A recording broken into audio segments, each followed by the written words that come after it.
नमस्कार साथियों। वर्तमान में जितनी भी सरकारी योजनाएं संचालित हैं उन सब की जानकारी प्रदान करने तथा उनका लाभ आपको मिल सके, इसी उद्देश्य से यह वीडियो बनाया गया है। अतः इन सभी योजनाओं का लाभ उठाने हेतु वीडियो को पूरा जरूर देखें और अभी तक इस चैनल को सब्सक्राइब नहीं किया है तो इसको सब्सक्राइब जरूर करें। ई श्रम कार्ड से आपको कौन कौन से लाभ मिलेंगे और आप इसे किस प्रकार से बना सकते हैं। देखिए, ई श्रम कार्ड एवं रोजगार मंत्रालय भारत सरकार के द्वारा साल 2022 में जिनके कार्ड बन चुके हैं उन सबको भत्ता प्रदान करेगी। यह कार्ड स्टेट गवर्नमेंट से अलग हैं, वह इसका राज्य सरकार या इसके समान प्रचलित कोई भी स्कीम में किसी भी मायने में बराबर नहीं है। देखिए, जिसके पास श्रम कार्ड है उसको कौन कौन से लाभ मिलते हैं। छात्रवृत्ति मिल सकती है, आर्थिक सहायता मिलेगी उसको, पीएम आवास में पक्का मकान उसको इस कार्ड के माध्यम से मिलेगा, देश की सभी सरकारी योजनाओं का लाभ उसको मिलेगा, राशन मिलेगा, बिना ब्याज लोन मिलेगा और सुरक्षा बीमा योजना का भी लाभ उसको इस कार्ड के माध्यम से दिया जाएगा। इस कार्ड को बनाने के लिए कौन कौन सी पात्रताएं हैं। देखिए, आयु 16 से लेकर के 59 वर्ष के बीच में होनी चाहिए, आयकर दाता नहीं होना चाहिए, ईपीएफओ और ईएसआईसी का सदस्य नहीं होना चाहिए। इसके अलावा कौन कौन से दस्तावेज चाहिए आपको। आधार कार्ड, बैंक पासबुक, सक्रिय मोबाइल नंबर और पासपोर्ट साइज फोटो, ये आपको इस कार्ड बनाने के लिए जरूरी दस्तावेज हैं। श्रमिक हित में सदैव समर्पित है मोदी सरकार। श्रमिकों को पेंशन। असंगठित क्षेत्र के श्रमिकों के लिए प्रधानमंत्री श्रम योगी मानधन योजना को शुरू किया गया है। इसमें प्रत्येक श्रमिक को जिसकी आयु 60 वर्ष पूरी हो चुकी है तो 60 वर्ष पूरी होने के बाद में उसको 3,000 रुपये प्रति माह न्यूनतम पेंशन उसको दी जाएगी। इसमें कचरा उठाने वाले, घरेलू कामगार, रिक्शा चालक, धोबी, खेतिहर मजदूरों को लाभ दिया जाएगा। और देखिए, पेंशन पाने के दौरान यदि लाभार्थी की मृत्यु होती है तो उसकी जो पेंशन है उस पेंशन की 50% धनराशि उसके जीवन साथी को पेंशन के रूप में दी जाएगी। यदि आप रोजगार की तलाश में हैं और अपना स्वयं का बिजनेस शुरू करना चाहते हैं लेकिन आपके पास में पैसे नहीं हैं और पैसे की वजह से आप अपना बिजनेस शुरू नहीं कर पा रहे हैं तो आपके लिए नई योजना है प्रधानमंत्री मुद्रा योजना। इस योजना में शिशु योजना के माध्यम से आपको स्टार्टअप बिजनेस के लिए 50,000 रुपये का लोन दिया जाता है। और किशोर योजना में यदि आप आवेदन करते हैं तो इसमें 50,000 से लेकर के 5 लाख तक का लोन आपको प्रदान किया जाता है। और इसके अलावा यदि आप तरुण योजना में आवेदन करते हैं तो इसमें आपको 3 लाख से लेकर के 1 करोड़ तक का लोन आपको प्रदान किया जाएगा। इसमें बिना गिरवी रखे यानी कि कोई भी डॉक्यूमेंट, कोई भी सिक्योरिटी आपको मनी नहीं रखनी पड़ेगी। नो गारंटर, किसी भी गारंटर की आवश्यकता इसमें नहीं है। अग्निवीरों को टैक्स में छूट। अग्निपथ योजना 2022 में पंजीकृत अग्निवीरों को अग्निवीर कॉर्पस फंड से प्राप्त भुगतान कर मुक्त होंगे। अग्निवीरों को उनके द्वारा या केंद्र सरकार के द्वारा उनके सेवानिधि खाते में किए गए योगदान पर कुल आय की गणना में कटौती की अनुमति दी जाएगी। आपकी बेटी के उज्जवल भविष्य के लिए सुकन्या समृद्धि योजना। यदि आपके परिवार में कोई बेटी है तो उसके लिए योजना महत्वपूर्ण है। आप इस योजना में अकाउंट जरूर खुलवाएं। इस योजना की महत्वपूर्ण विशेषताएं कौन कौन सी है। देखिए, भारत सरकार की बेटी बचाओ बेटी पढ़ाओ के अंतर्गत यह एक महत्वाकांक्षी योजना है। 10 वर्ष तक की आयु की अधिकतम 2 बेटियों का आप अकाउंट इसमें खोल सकते हैं। एक परिवार की 2 बेटियों का अकाउंट खोल सकते हैं और उसकी आयु कम से कम 10 वर्ष होनी चाहिए, 10 से ऊपर नहीं होनी चाहिए। केवल 14 वर्ष तक आप इसमें जमा कर सकते हैं और आपका जो अकाउंट है ये 21 वर्ष में परिपक्व हो जाएगा, यानी कि 21 वर्ष बाद में आप इसकी पूरी राशि निकाल सकते हैं। 18 वर्ष की आयु में 50% राशि आप निकाल सकते हैं। 18 वर्ष की आयु के बाद युवा होने पर खाता बंद करने की भी सुविधा आपको प्रदान की जाती है। न्यूनतम 1,000 रुपये, न्यूनतम 250 रुपये और अधिकतम 15,000 यानी कि 1.5 लाख रुपये आप वार्षिक इसमें जमा कर सकते हैं। सभी बचत योजनाएं जो है ब्याज दर इसमें मिलने वाली है। और धारा 80C के तहत इनकम टैक्स में छूट दी गई है। जो भी आपको खाता परिपक्व होने पर राशि मिलेगी उस राशि के ऊपर इनकम टैक्स नहीं लगेगा, बिल्कुल टैक्स फ्री है। सबका होगा स्वास्थ्य अच्छा। केंद्र सरकार के द्वारा लागू आयुष्मान भारत प्रधानमंत्री जन आरोग्य योजना एवं प्रदेश में संचालित स्वास्थ्य बीमा योजना को एकीकृत करके मुख्यमंत्री आयुष्मान आरोग्य योजना लागू की गई है। योजना के तहत अब कैंसर जैसी बीमारियां भी डे केयर पैकेज में सुविधा में शामिल की गई है। सड़क दुर्घटनाओं में जीवन रक्षा के लिए एडवांस लाइफ सपोर्ट भी एम्बुलेंस भी इसके माध्यम से संचालित की जाएगी। सबको शिक्षा के समान अवसर उपलब्ध कराने के लिए संकल्पबद्ध डबल इंजन सरकार।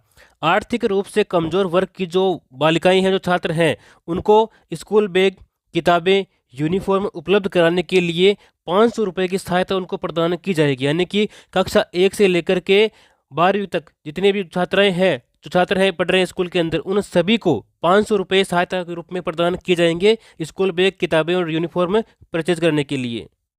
मुख्यमंत्री कन्यादान योजना, इस योजना में आवेदन करने पर आपको 31,000 रुपये की सहायता राशि प्रदान की जाती है। यदि आप अनुसूचित जाति, जनजाति एवं अल्पसंख्यक वर्ग के बीपीएल परिवारों की 18 वर्ष या अधिक आयु की कन्याओं का विवाह करने पर आपको 31,000 रुपये दिए जाते हैं। इसके अलावा अंत्योदय परिवार, आस्था कार्डधारी परिवार, आर्थिक दृष्टि से कमजोर विधवा महिलाएं, विशेष योग्यजन व्यक्तियों, पालनहार में लाभार्थियों की कन्याओं तथा महिला खिलाड़ियों के विवाह पर 21,000 रुपये की सहायता राशि प्रदान की जाती है। और इसके अलावा यदि कन्या 10वीं पास है तो उसको 10,000 रुपये अतिरिक्त दिए जाएंगे, और यदि वह स्नातक पास हैं तो उसको 20,000 रुपये की अतिरिक्त सहायता प्रदान की जाती है इस योजना के माध्यम से। प्रधानमंत्री विश्वकर्मा योजना, पारंपरिक शिल्पकारों और कारीगरों को सहायता देने के लिए ये केंद्रीय योजना है। देखिए, इस योजना का लाभ कौन कौन ले सकते हैं?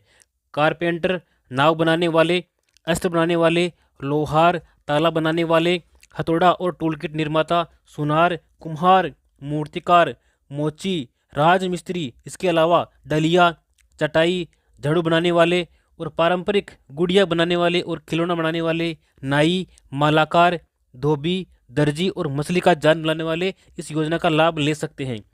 इस योजना के मुख्य बिंदु देखिए, इस योजना के लिए 13,000 करोड़ रुपए का बजट का प्रावधान किया गया है और 18 प्रकार के पारंपरिक व्यवसाय इस योजना में शामिल किए गए हैं। शिल्पकार और कारीगरों को प्रमाण पत्र भी दिया जाता है और आईडी कार्ड के जरिए उनको पहचान दी जाती है।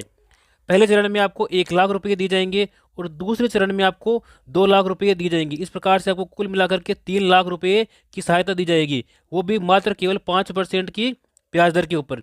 योजना के तहत मिलेगा कौशल विकास प्रशिक्षण, यानी कि आपको पहले सिखाया जाएगा और उसके बाद में आपको औजार खरीदने के लिए साथ में आपको 18,000 रुपये की सहायता राशि भी दी जाएगी। और जितने दिन आप ये कार्य सीख रहे हैं उस दिन के हिसाब से आपको प्रतिदिन दैनिक भत्ता भी आपको दिया जाएगा, कम से कम 700 रुपये यहाँ पे प्रदान किया जाएगा।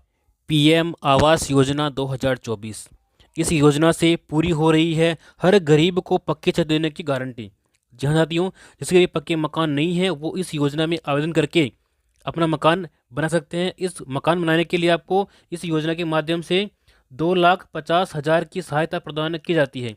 और इसी क्रम में पीएम आवास ग्रामीण के लिए 3.24 करोड़ लाभार्थियों का पंजीकरण इस योजना में हो चुका है। पीएम आवास योजना ग्रामीण के तहत 2.95 करोड़ से अधिक मकान स्वीकृत और 2.55 करोड़ रुपए पूरे हो चुके हैं। तो आज इस योजना में अपना आवेदन करें और अपना पक्का मकान के लिए 2.5 लाख रुपए प्राप्त करें।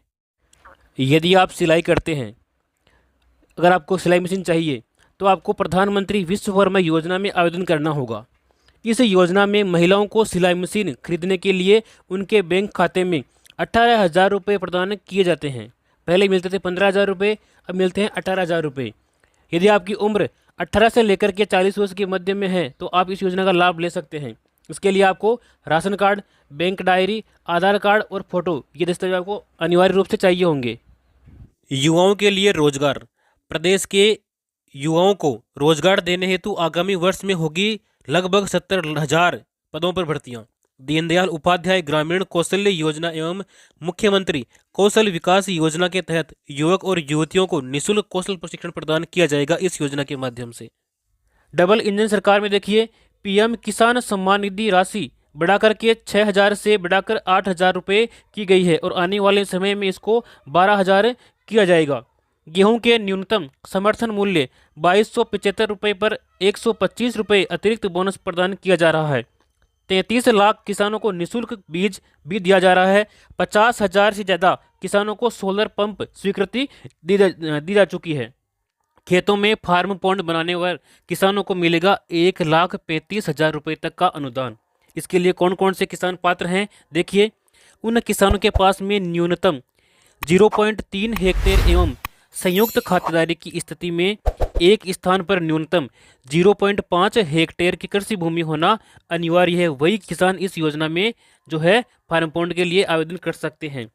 आवेदन का माध्यम, आप इसमें आवेदन ऑनलाइन कर सकते हैं, जैसे राज्य किसान साथी पोर्टल, इससे भी कर सकते हैं, या फिर ई मित्र के माध्यम से भी इसमें आवेदन आप कर सकते हैं। इसके बाद में हम बात करेंगे अन्नदाता को संबल प्रदान करने के लिए प्रतिबद्ध राज्य सरकार, यानी कि 200 करोड़ रुपए की लागत से राजस्थान एग्रीकल्चर इंफ्रा मिशन की शुरुआत की गई है, जिसके अंतर्गत देखिए फसलों की सुरक्षा के लिए आपको खेतों की तारबंदी करने के लिए 50,000 रुपये तक की सहायता किसानों को दी जाएगी। इसके अलावा 33 लाख किसानों को मिलेगी श्री अन्न सहित उच्च गुणवत्ता के निःशुल्क खाद बीज। इसके अलावा कृषि उपकरण उपलब्ध कराने के लिए 500 कस्टम हायरिंग सेंटर्स की स्थापना की जाएगी। शिक्षित राजस्थान, विकसित राजस्थान। देखिए कक्षा 1 से 8 तक के समस्त विद्यार्थियों को तथा कक्षा 9 से 12वीं तक की कक्षा छात्राओं को स्कूल बैग, किताबें, यूनिफॉर्म के लिए प्रति विद्यार्थी 1,000 रुपये की सहायता प्रदान की जाएगी। यानी कि 1 से लेकर 8वीं तक के समस्त बालकों को और 9 से 12 तक के समस्त छात्राओं को 1,000 रुपये प्रदान किए जाएंगे। अल्प आय वर्ग, लघु किसान, सीमांत, बटाईदार किसान, खेतिहर श्रमिकों के बच्चों को मिलेगी निःशुल्क शिक्षा। गरीब परिवार की बालिकाओं को जन्म पर 1 लाख रुपए का सेविंग बॉन्ड प्रदान करने हेतु लाडो प्रोत्साहन योजना का शुरुआत किया गया। यानी कि जो पहले योजना थी राष्ट्रीय योजना, उसी योजना का एक विकसित रूप लागू किया गया है, जिसका नाम है लाडो प्रोत्साहन योजना। इस योजना में बालिकाओं को 1 लाख रुपए जन्म पर ही उनके नाम कर दिए जाएंगे एक सेविंग बॉन्ड के रूप में। दुग्ध क्रांति की ओर नए राजस्थान के बढ़ते कदम। गोपाल किसान क्रेडिट कार्ड योजना। देखिए इस योजना के माध्यम से 1 लाख रुपए तक का ब्याज मुक्त अल्पकालीन ऋण मिलेगा। इस योजना के माध्यम से योजना के ऊपर 150 करोड़ रुपए का खर्च किया गया है। 20,000 डेयरी सहकारी समितियों की होगी स्थापना। किसानों को दूध की मिलेगी सही कीमत। ये सामाजिक सुरक्षा पेंशन पहले मिल रही थी 1,000 रुपये, जिसको बढ़ा करके 1,150 रुपये किया गया है, यानी कि 150 रुपये की इसमें वृद्धि की गई है। इसमें कौन कौन सी श्रेणी शामिल है देखिए, वृद्धावस्था पेंशन, विधवा पेंशन, एकल नारी पेंशन, विशेष योग्यजन पेंशन, लघु एवं सीमांत वृद्धजन कृषक पेंशन, इन सभी को इस श्रेणी में शामिल किया गया है। और इससे अब तक 84 लाख से भी अधिक जो है पेंशनधारी लाभान्वित हो चुके हैं, और इसके ऊपर 1523 करोड़ रुपए का अतिरिक्त प्रावधान किया गया। इसके बाद में देखिए प्रधानमंत्री मातृ वंदन योजना। तो इस योजना में क्या है, जो गर्भवती महिलाएं हैं उन महिलाओं को प्रथम बच्चे के लिए 2 किस्तों में दी जाने वाली राशि पहले 5,000 रुपये थी, तो उस 5,000 रुपये को बढ़ा करके 6,500 रुपये यहाँ पर की जाने की घोषणा की गई है। तो ये भी एक अच्छी योजना है। इसके बाद में हम बात करने वाले हैं वरिष्ठ जनों के लिए। देखिए वरिष्ठ जनों को यात्रा की सुविधा प्रदान की गई है। तो इसके लिए 60 वर्ष से 80 वर्ष तक के जो वरिष्ठ नागरिक हैं उन नागरिकों को राज्य की सीमा में रोडवेज बसों के किराए में वर्तमान 30% की छूट दी गई है। तो इस 30% छूट को बढ़ा करके 50% उनको किया गया है। यानी कि जो 60 वर्ष से लेकर के 80 वर्ष तक के वरिष्ठ नागरिक हैं उनका रोडवेज बसों में 50%, यानी कि उनका आधा किराया ही लगने वाला है।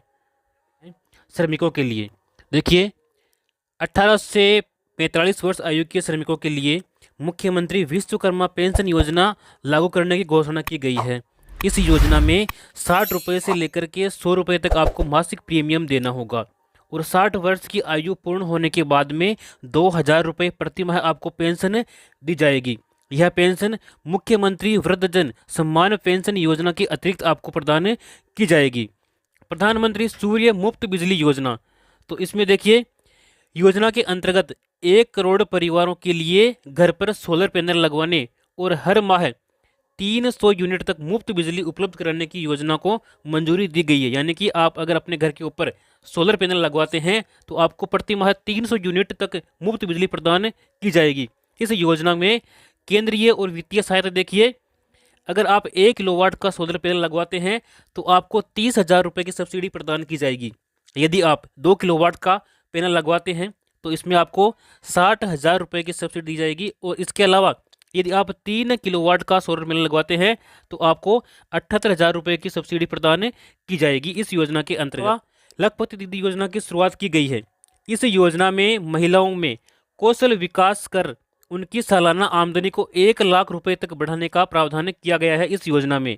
और इस योजना के अंतर्गत प्रदेश की 11,24,000 महिलाओं को अगले 3 वर्ष तक, यानी कि 3 वर्ष में चरणबद्ध रूप से लखपति दीदी बनाने का लक्ष्य रखा गया है। 2.80 लाख से भी अधिक महिलाएं इस योजना में, इस श्रेणी में आई है, जो लखपति योजना के माध्यम से उनको लाभ दिया जाएगा। प्रधानमंत्री किसान सम्मान निधि योजना, इस योजना में पहले किसानों को प्रतिवर्ष 6,000 रुपये प्रदान किए जाते थे, जिसको बढ़ा करके 8,000 रुपये उनको प्रदान किए जाने की घोषणा की गई है, उनको प्रदान किया गया है। और आने वाले समय में ये जो राशि है ये 12,000 रुपये किए जाने के ऊपर मंथन चल रहा है। जैसा कि आप यहाँ पर देख पा रहे हैं, पीएम किसान सम्मान निधि को बढ़ा करके 12,000 रुपये प्रतिवर्ष किया जाएगा। तो ये एक अच्छी अपडेट है किसानों के लिए।